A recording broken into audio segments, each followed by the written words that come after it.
Waalaikumsalam. Bagaimana kabarnya hari ini, Bu? Alhamdulillah sehat walafiat. Semoga kita selalu diberikan kesehatan buat kita bersama. Amin. Alhamdulillah ya, Bu ya. Oh iya, kemarin saya sudah berbicara sama Ibu bahwa saya akan meminta waktunya sedikit karena saya akan mewawancara Ibu. Jadi hari ini apakah Ibu bersedia dan bisa? Insya Allah bisa, dan saya akan membantu semampu saya. Baiklah Bu, jadi saya akan mewawancarai Ibu terkait pengambilan keputusan yang ada di sekolah. Contoh kasusnya ini seperti kasus dilema etika yang biasanya sering terjadi di sekolah Ibu. Baik, langsung saja Bu ya, untuk mempersingkat waktu. Untuk pertanyaan yang pertama, pernahkah Ibu mempunyai atau menemui permasalahan yang berkaitan dengan dilema etika di sekolah Ibu yang sekarang maupun di tempat sekolah Ibu yang dulu? Terima kasih, mudah-mudahan kami bisa menjawabnya dengan baik sesuai yang Ibu inginkan. Selama ini kalau masalah dilema etika itu sering terjadi, bahkan pernah, yaitu kalau untuk sekarang kasusnya di kelas 1 itu ada nama anak laki-laki yang bernama Fidan. Nah, Fidan ini setiap harinya ingin ditunggui oleh ibunya, bahkan dari pagi sampai pulang sekolah. Kalau tidak ditunggui oleh ibunya, maka Fidan ini sering nangis-nangis, ngamuk, menjerit. Jadi selalu katakan ibunya harus berada di dalam kelas. Sementara kalau di kelas itu, kalau kita sudah masa penertiban, paling tidak waktu yang untuk ditungguin orang tua itu cuma 1 minggu.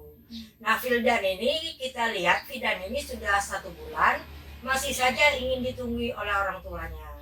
Nah, jadi langkah yang diambil oleh wali kelas itu atas anjuran saya sendiri bahwa guru itu harus bertindak berani, kemudian bisa menyikapi dari tingkah laku dari Fidan ini tadi, memberi pengarahan, misalnya menasehati agar Fidan ini maunya sifatnya itu harus mandiri, bertanggung jawab, artinya tidak untuk ditunggui ibunya lagi. Nah, jadi dalam beberapa hari ini Fidan ini sudah kami suruh ibunya untuk meninggalkan Wildan di sekolah, mempercayai Wildan dengan wali kelasnya. Jadi kami suruh ibunya untuk pulang. Nah, masih juga tapi Fidan ini selama ditinggal ibunya dalam beberapa hari ini masih juga menangis, menjerit-jerit, manggil nama ibunya, sampai nangisnya duduk-duduk di tanah, sampai ngamuk-ngamuk gitu. Jadi saya bilang sama gurunya, udahlah kita biarkan aja. Ibaratnya perlahan-lahan nanti mudah-mudahan Fidan ini bisa berubah. Kemudian setelah diselidiki ternyata Fidan ini memang sepertinya dianya ibu banget gitu. Karena dari kecil dia sudah ditinggal oleh bapaknya, jadi gak bergaulnya sama ibunya saja. Jadi sepertinya dia kurang juga di dunia luarnya, jadi dia tergantung sama ibunya, sehingga sepertinya seperti ada rasa takutnya begitu, karena yang tadinya tidak dilepas di lingkungan, setelah sekolah jadi dibiarkan, makanya dia masih selalu ingin bersama ibunya. Dan di sini sudah kami lihat beberapa hari ini, ibu menyaksikan sendiri. Jadi Fidan ini udah mulai berubah. Karena apa? Setelah ditinggal ibunya perlahan-lahan ya berhenti nangisnya, nggak ngamuk lagi, nggak jerit-jerit lagi, dan dia juga udah bergaul sama teman-temannya begitu. Baik Bu, untuk pertanyaan yang kedua, jadi selama ini bagaimana cara Ibu mengidentifikasi kasus-kasus yang merupakan dilema etika? Ya, saya dapat mengidentifikasi kasus-kasus yang merupakan dilema etika, yaitu dengan melihat arah kasus-kasus tersebut yang mana terdapat dua pilihan yang sama-sama benar. Yang pertama, kita harus mengajarkan sikap mandiri kepada siswa, namun yang kedua melihat latar belakang siswa tersebut. Sepertinya akan memberikan waktu yang lebih atau kesempatan lagi kepada dia agar ditunggu ibunya karena kasihan, dan kita tidak tega juga melihat kalau dia maksudnya sampai ngamuk-ngamuk di kelas, sehingga untuk mengidentifikasi antar dilema etika atau bukan dilihat dari tipe kasus dan pilihan yang muncul. Baik, untuk pertanyaan yang ketiga, selama ini bagaimana Ibu menjalankan pengambilan keputusan di sekolah Ibu, terutama untuk kasus-kasus di mana ada dua kepentingan seperti yang Ibu bicarakan tadi yang sama-sama benar atau sama-sama mengandung nilai kebajikan, di mana kita harus seperti yang Ibu bilang tadi, menanamkan sikap mandiri dan juga keberanian pada Fidan tadi. Tetapi di sisi lain juga kita kan merasa kasihan ya Bu ya, karena tadi Fidan kalau ditinggal ibunya menangis menjerit karena latar belakangnya tadi yang Fidan meninggal bapaknya Bu ya. Iya.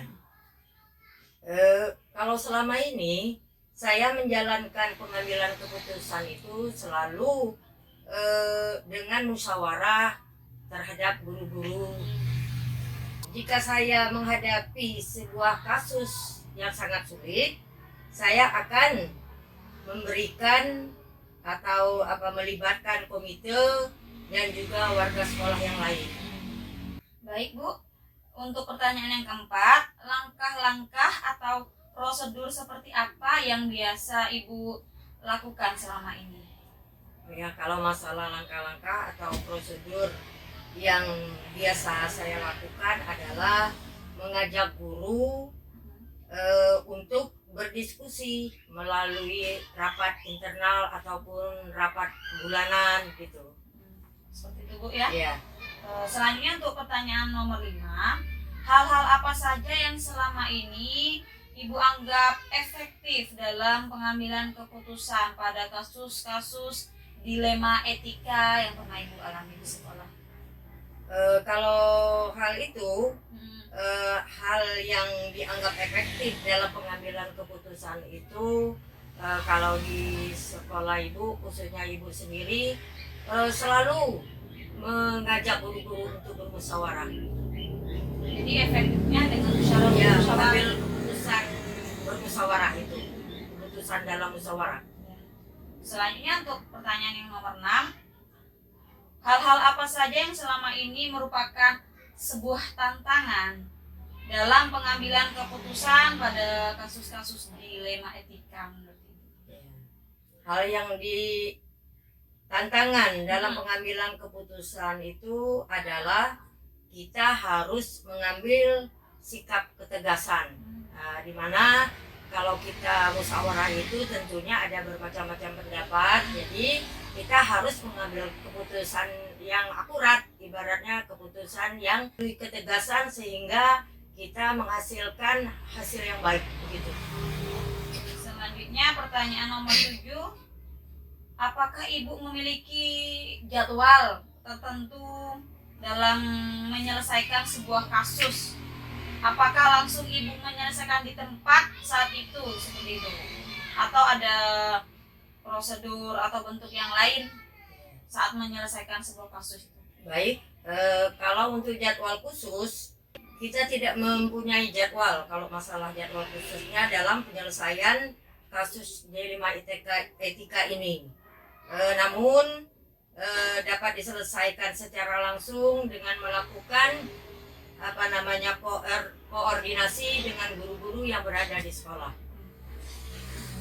Selanjutnya untuk pertanyaan nomor 8, adakah seseorang atau faktor-faktor yang selama ini mempermudah atau membantu ibu dalam mengambil keputusan dalam kasus-kasus dilema etika?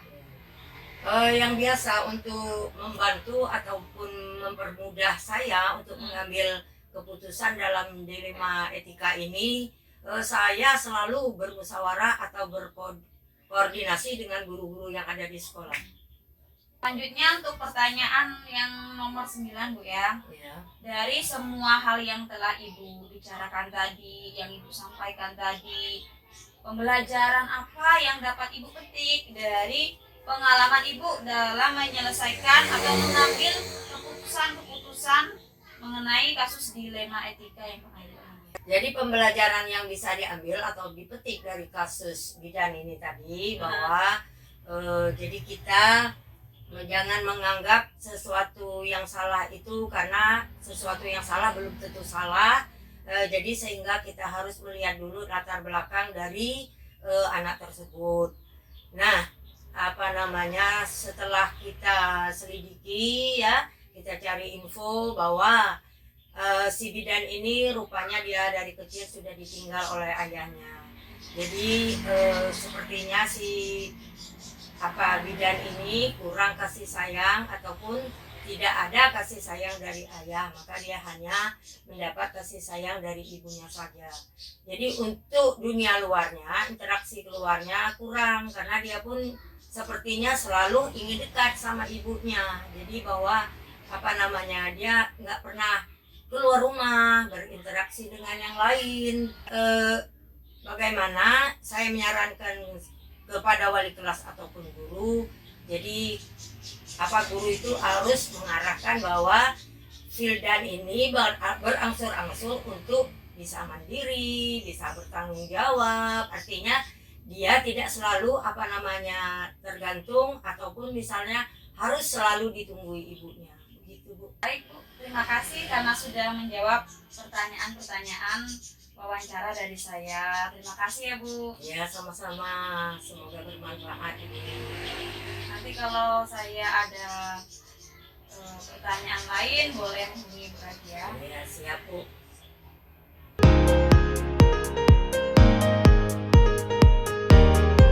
Assalamualaikum warahmatullahi wabarakatuh. Waalaikumsalam warahmatullahi wabarakatuh.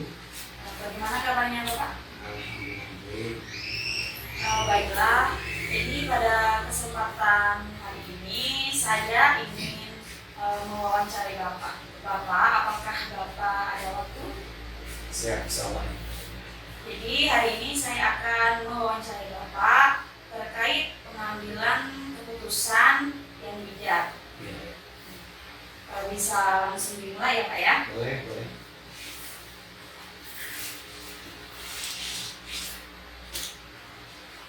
Baik, ini pertanyaannya tentang dilema etika yang terjadi di sekolah Bapak. Untuk pertanyaan nomor 1, pernahkah Bapak menemui permasalahan yang berkaitan dengan dilema etika? Yang pastinya kalau dilema etika itu dalam dunia pendidikan itu pasti ada yang berat atau ringannya. Ya. Tapi yang pastinya karena itu bisa pengambilan keputusan disesuaikan sering izin, yang sering izin misalnya tidak masuk sekolah, apa sih permasalahannya? Mungkin ikut membantu orang tuanya bekerja di kebun, cuma tetap kita ambil, kita kasih saran, misalnya kalau misalnya pada jam sekolah, bilang saja dengan orang tuanya, jangan sering-sering ikut orang tuanya bekerja, tugas kamu seperti itu. Baik, jadi tadi kasusnya ada salah satu murid ya di Bapak yang sering membantu orang tuanya gitu. Nah, selanjutnya Pak, untuk pertanyaan yang nomor 2, bagaimana cara Bapak dapat mengidentifikasi kasus-kasus yang merupakan dilema etika? Jadi kalau yang seperti itu dari kasus yang terjadi di etika itu misalnya ditandai dengan adanya pilihan, misalnya sama-sama benar, ya, dia melakukannya. Nah, itu juga tidak ada yang namanya pelanggaran hukum karena siswanya sudah izin ke wali kelas. Jadi kalau sudah izin ke wali kelasnya jelas gitu, apa sih wali kelasnya pasti wali kelas dulu gitu. Jadi tiap tipe-tipe kasus itu pasti ada pilihan-pilihan yang muncul gitu. Seperti hal itu mereka misalnya izin sudah ke wali kelasnya, nah paling tidak wali kelasnya tulis kehadirannya gitu. Itu seperti itu ya. Untuk pertanyaan nomor 3, selama ini bagaimana Bapak menjalankan pengambilan keputusan di sekolah, terutama untuk kasus-kasus di mana ada dua kepentingan yang sama-sama benar atau sama-sama mengandung nilai kebajikan?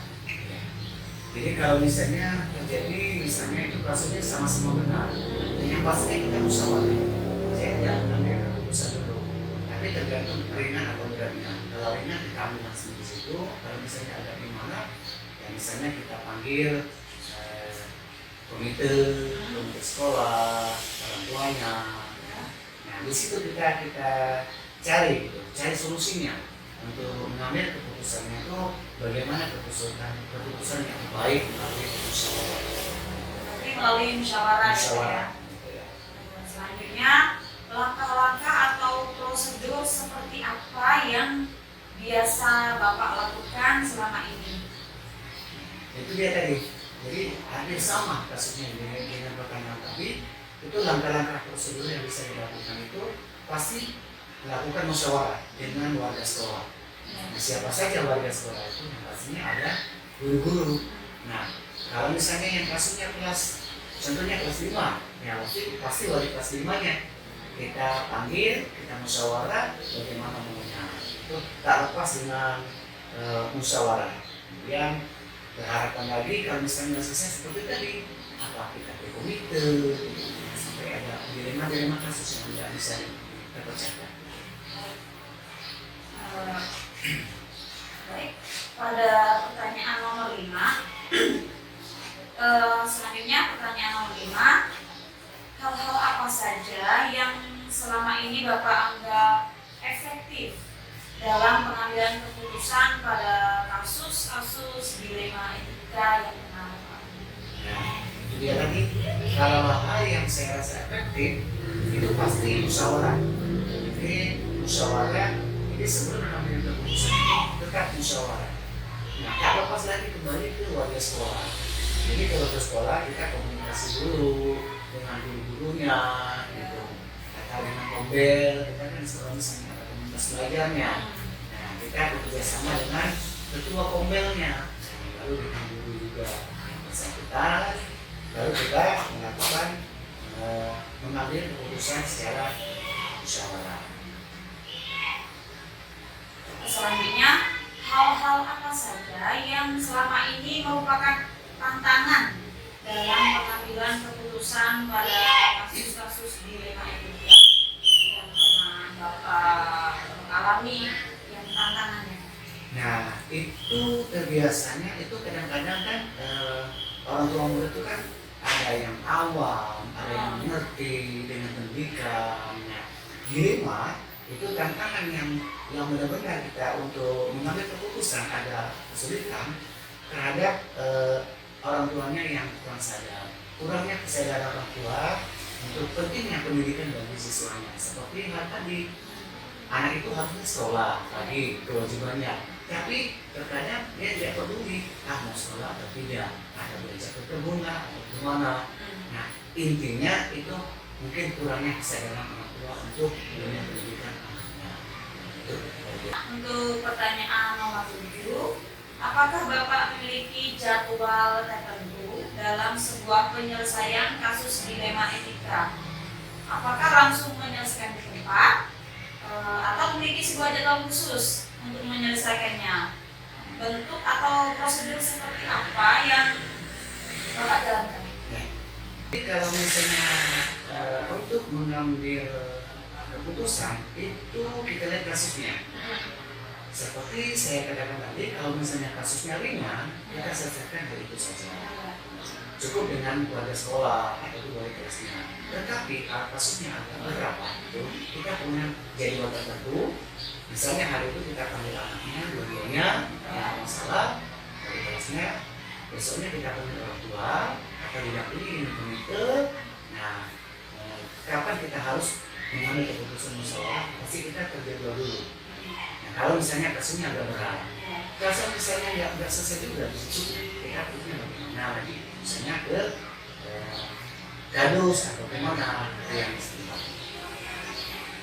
Selanjutnya, adakah seseorang atau faktor-faktor yang selama ini mempermudah atau membantu Bapak dalam pengambilan keputusan dalam kasus-kasus di etika yang pernah Bapak alami di sekolah? Jadi kalau misalnya yang membantu, yang pastinya kalau kita kan kepala sekolahnya kan pasti ada yang membantu kita untuk bangkitnya sekolah, dunia pendidikan, tidak perlu kerjasama dengan warga sekolah. Nah itu tadi. Jadi yang membantu, yang itu membantu mengambil keputusan. Kalau yang ringan kita cukup mengambil dulu, kalau yang agak berat mungkin kita akan itu. Nah itu mereka yang membantu kita. Jadi tetap tidak terlepas dari warga sekolah. Iya. Selanjutnya pertanyaan terakhir ya Pak, pertanyaan ke-9. Dari semua hal yang telah disampaikan tadi Pak, pembelajaran apa yang dapat Bapak petik dari pengalaman Bapak terkait keputusan di etika yang Bapak alami yang sudah Bapak ambil keputusan? Ya. Jadi kalau hal-hal yang mengenai keputusan yang saya alami itu saya ambil dari kasusnya. Jadi pembelajaran yang bisa diambil itu tidak semua yang kita anggap salah. Jadi tidak semua kita anggap salah karena kita harus melihat kasusnya terlebih dahulu. Ya, jadi kita harus melihat kasusnya di berbagai sisi, benar atau salah. Jadi saya tidak selalu gegabah mengambil keputusan. Jadi pembelajaran bisa diambil tidak semua kita anggap salah. Itu adalah salah satu karena dilihat dari